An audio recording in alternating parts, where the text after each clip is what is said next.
মোহতারাম, আমার আব্বা আম্মা অনেক আগেই মারা গিয়েছে। বাপ মা যখন জীবিত ছিল আমি ভুল করেছিলাম, সেই বাপ মার থেকে ক্ষমা পাওয়ার বা ক্ষমা চাওয়ার কোনো উপায় আছে কিনা? এই প্রশ্নটা কিন্তু অনেক সন্তানেরই। কেমন যে আগে ভুল করেছি এখন বুঝতে পেরেছি, কিন্তু বাপ মা তো নাই, তার কাছে মাপ চাইবে কিভাবে? বাংলাদেশ কেন, সারা পৃথিবীতে কোটি কোটি যুবক যুবতী তরুণ তরুণী এই কাজ করেছে যে যখন জীবিত থাকে অনেক অন্যায় অবিচার করেছে বাপ মার সাথে, কিন্তু এখন মারা যাওয়ার পরে ফিল আসছে যে আসলে আর এই ফিলটা কখন আসে জানেন? এই ফিলটা আসে যখন আপনি নিজে বাবা হন, নিজে যখন মা হন, তখন এই ফিলিং, এই অনুভূতিগুলো আসে, অনুভবগুলো হয়। তো বাপ মা নিজে যখন হয়েছে তখন বুঝতে পেরেছে যে আমি তো অন্যায় করে ফেলেছি, এখন আমার করণীয় কি?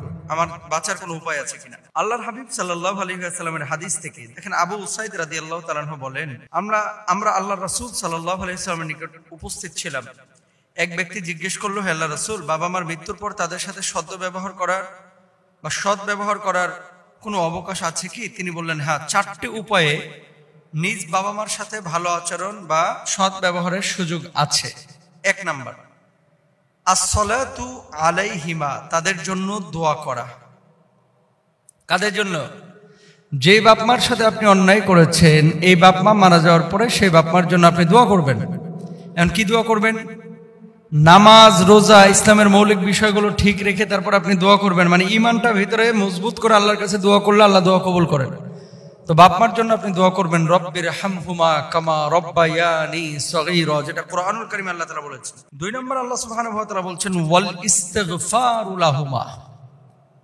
রাসূল আকরাম সাল্লাল্লাহু আলাইহি ওয়াসাল্লামের বক্তব্য যে ওই বাপ মার জন্য ক্ষমা প্রার্থনা করবেন। কার কাছে? আল্লাহ সুবহানাহু ওয়া তাআলার কাছে। তাহলে 1 নাম্বার হচ্ছে বাপ মার জন্য আসসালাতু আলাইহিমা, দ্বারা বলতে এটা এমন না যে তাদের জন্য আপনি নামাজ পড়েন, আপনি তাদের জন্য দোয়া করবেন। সালাতের একটা অর্থ হচ্ছে দোয়া। 2 নম্বর হচ্ছে ওয়াল ইস্তিগফারু লাহুমা, তাদের জন্য ক্ষমা প্রার্থনা করবেন আল্লাহর কাছে, আল্লাহ আপনি আমার বাবার জীবনের গুনাহ খাতাগুলি মাফ করে দেন। আল্লাহ, আমার মা অনেক ভুল করেছে জীবনে, আমি অনেক ভুল করেছি জীবনে, আল্লাহ আপনি আমার মাকে ক্ষমা করে দেন, আমার বাবাকে ক্ষমা করে দেন। তো বাবা মার জন্য ক্ষমার জন্য আপনারা দোয়া করবেন, ইস্তেগফার নিজেরাও বেশি বেশি করবেন, তাদের জন্য করবেন। এরপর আসেন ওয়া ইনফাদু আহদিহিমা মিন বাদিহিমা, তাদের কৃত ওয়াদা পূর্ণ করবেন।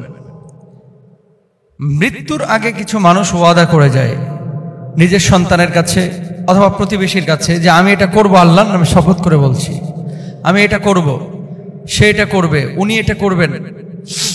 এরকম অনেকে আমরা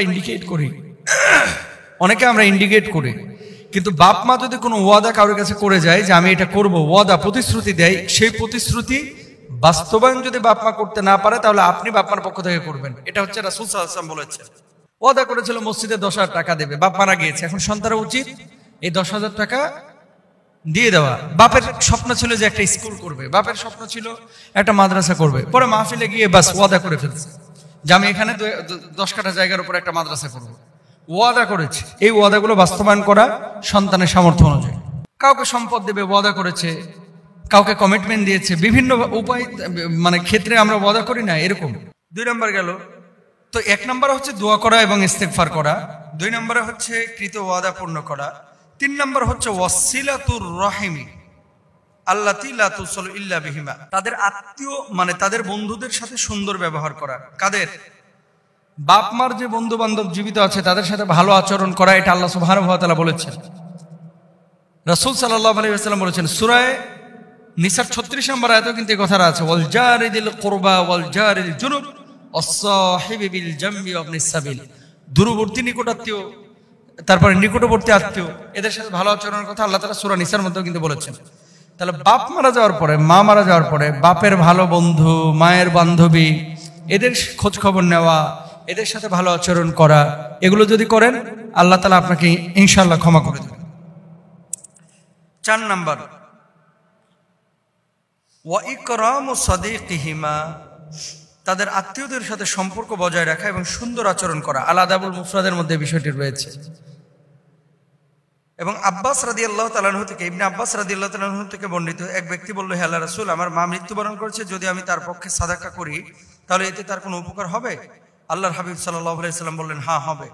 এরপর লোকটি বলল, আপনাকে সাক্ষী রেখে বলছে আমি একটি ফসলের ক্ষেত তার পক্ষ থেকে সাদাকা করে দিলাম।